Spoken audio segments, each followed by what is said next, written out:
Welcome to Yarro Moto. If you're new here, my name's Paul, and today I'm off to ride the new Triumph 1200 GT Pro.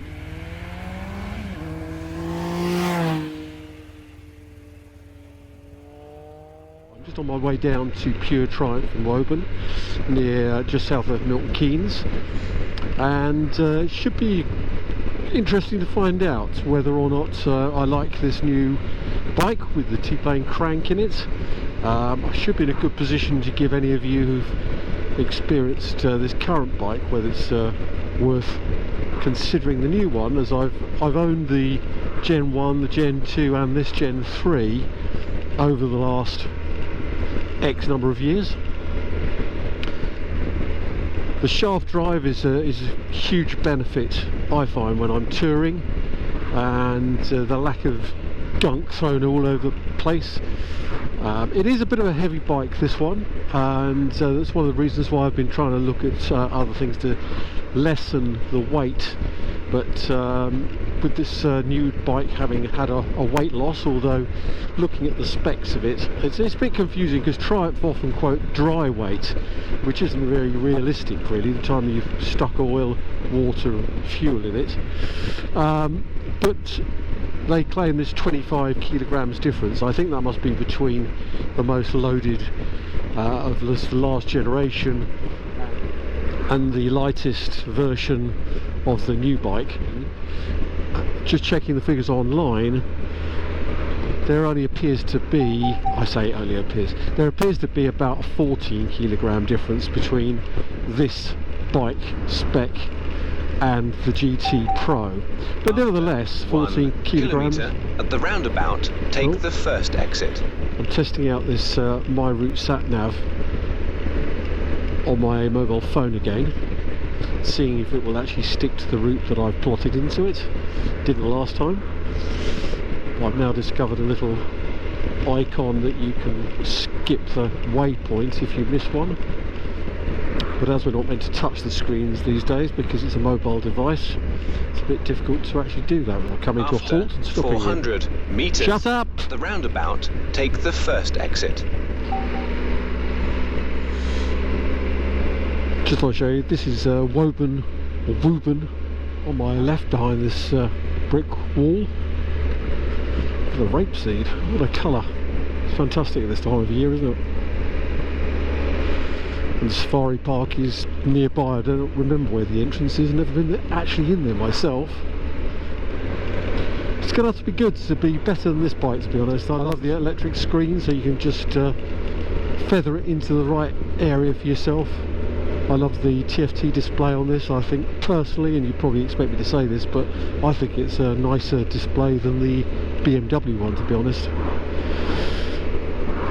Not sure about the new one, whether I like that as much from the screenshots I've seen. Seating position on this is great. All the ergonomics at the are end just of the right. road, turn left.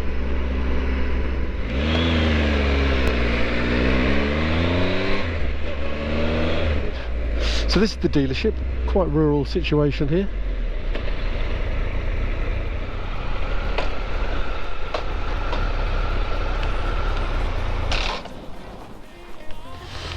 Right, so here we are at Pure Triumph. I'm just going to take out this blue Triumph GT Pro.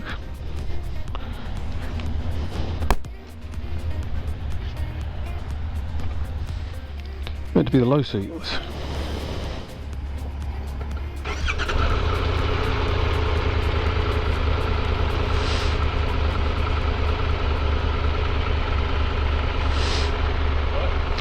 Dead screen at the moment.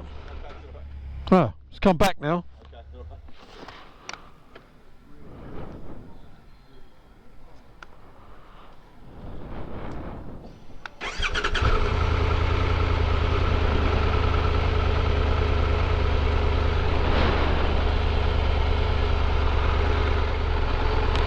Right, it's just working out where everything is.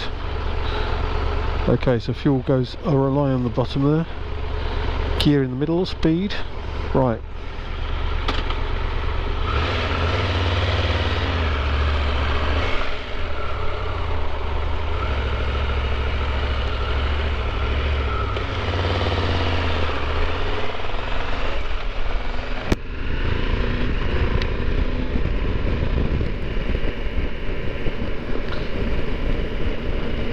The screen doesn't look very big, but it's actually quite effective. That's in the high mode. What gear we're in? 5th, okay. Can't see which mode we're in.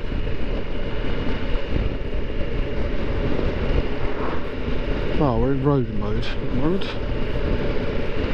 There's home, who's back again. Okay, 48 miles per gallon. Average on here. How many miles has this done? Can't tell you straight off. Okay, first impression. So the ergonomics are very similar, of course, to the Gen 3, and the not as comfortable on the inside of my knees, but right against the frame rails here with my knees. I'm 5'11", I'm 11 stone, and my inside leg is about 31 inches, I believe. So with this, he told me that the seat's on the lower of the two options. And I think I'll take this road.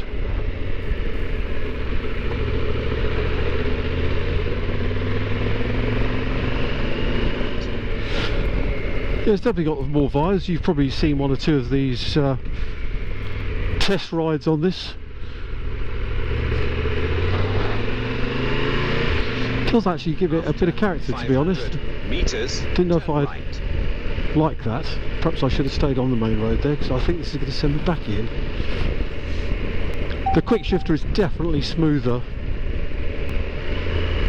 Yeah, it's definitely smoother than mine.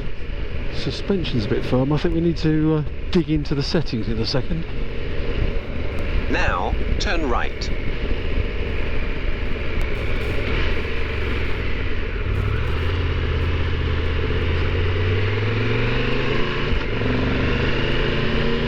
After 400 meters, turn right. Let's just pull over here and so this has got the Brembo Stylema brakes on it. You probably know all about that. I'll probably put some stats up on the screen rather than trying to remember everything. Right, where do we go to? Menu. So in road mode now.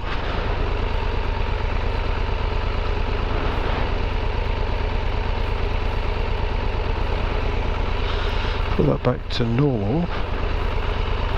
Now, no idea how we move this to mode. Press on it. Does that give us more options? Suspension on the road. 1 of 9. Suspension on road. 5 of 9. No idea. I think I'd have to get used. Right, let's carry on anyway.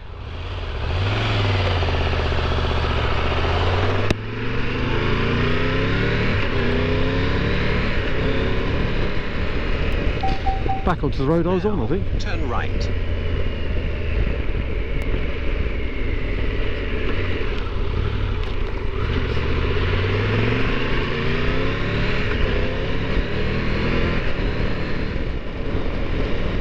The ergonomics feel really nice on this.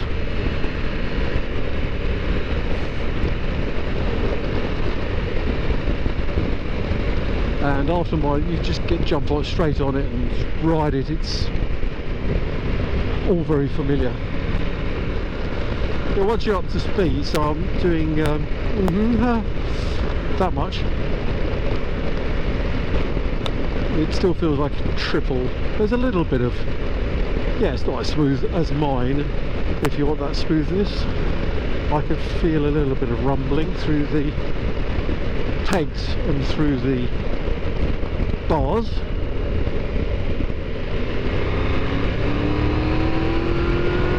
Now, turn right.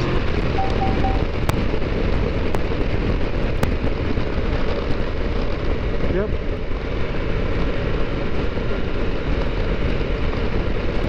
I'd say this was, yes, muted power, this one. I think I need to sort out my nav app.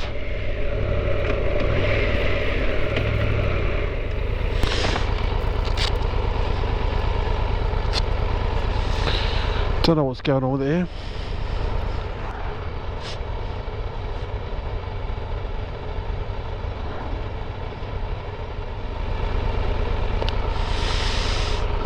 No idea. Yeah, I think this would be definitely all day comfortable.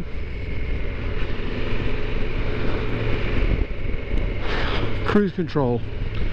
Can't get that to switch on. I don't know what's going on there. It doesn't seem to be activated. On my bike, you just press it and it sets, resets. I don't know, it must be me. Great superior position again, like my Triumph Gen 3.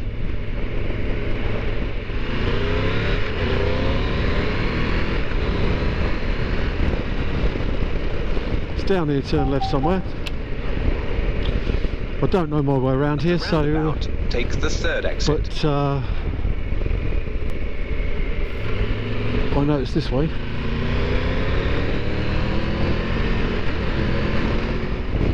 Yeah, the mid-range pull is pretty impressive.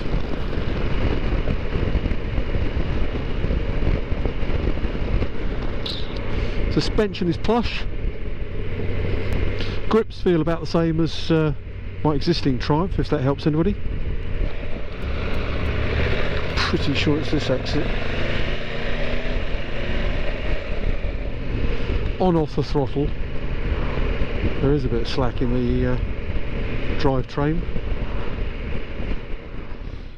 I don't want to give negatives really, but I did notice that if I switch this on, it's meant to boot up the screen. Here we go. Now if I go to start it, fired up a bit quicker that time. There seemed to be a bit of a lag between, it was a completely black screen when I tried it earlier. Maybe it's just the operational way that I was doing it. Right, let's press on. Just wanted to put that on camera, but there's nothing to put on camera really. I'm trying to be respectful for this bike because now, it's turn right and brand new and it's turn left. in its running in period, so it's not a question of traipsing a test bike.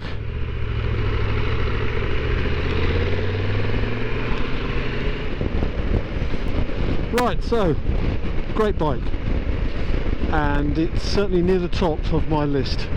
I really fancied having something completely different, but there's nothing else completely different that really floats my boat. The Multistrada was very high, if not at the top of my list for a long while, but the fuel range issues, it's just not going to work when you're touring. Average of 32 miles per gallon I saw, with the guy done 12,000 miles and monitored all of the fuel usage on it. So this with shaft drive, it's definitely a bit more peppy than the previous model. At the roundabout, I'd recommend it. Take the first exit. And I'm certainly thinking about what I'm going to do next. Woburn this way. I wish I knew my way around these roads a bit better. It's nice with that thrummy. Now I think the no, it's got a bit of character. Which I could get it in the sport to show you what that does, but so 70 miles an hour, just over 4,000 RPM. Good bike. So there we go. Hope you like this quick visit into the Triumph 1200 GT Pro. Just want to add this bit in before the end of the video. I apologise if that's all a bit higgledy-piggledy.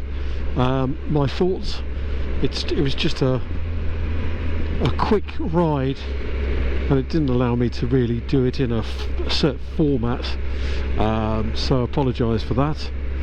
Having jumped back on this, this is a smooth engine. I mean, if you like smoothness, then buy a Gen 3. If you want something with a bit of character, maybe the Gen 4, the new GT Pro, will interest you.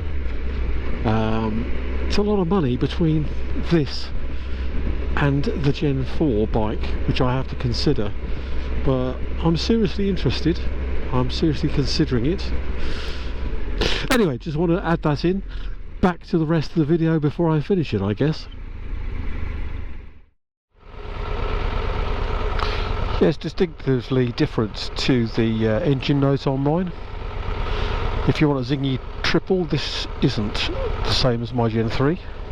But it's definitely, it's an improvement for sure. The handling feels good. It does feel lighter underway. Now the suspension's settled into my weight, I'm actually on the balls of my feet, which is about the same as my own bike. So that's comfy, be fine for touring. Mirrors seem a little tiny bit smaller than mine, but maybe I'm just don't seem to vibrate anyway, the mirrors. So anyway, let's sum this up before I run out of SD card. I like it. I'd like a bit more noise from the exhaust, but I suppose you're not going to get that these days with Euro compliance and all of that malarkey. Back brake's pretty good as well, actually. This is a new bike, so the brakes should be sharp. Yeah, quick shift is good.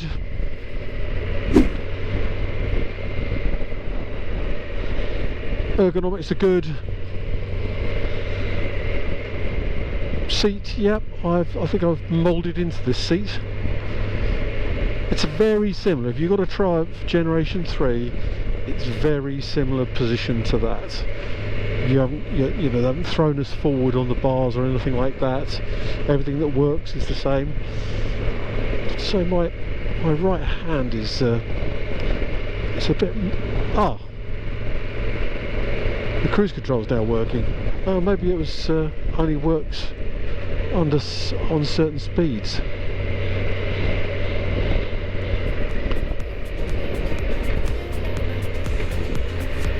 Let's just pop in here, put some splosh in it for them.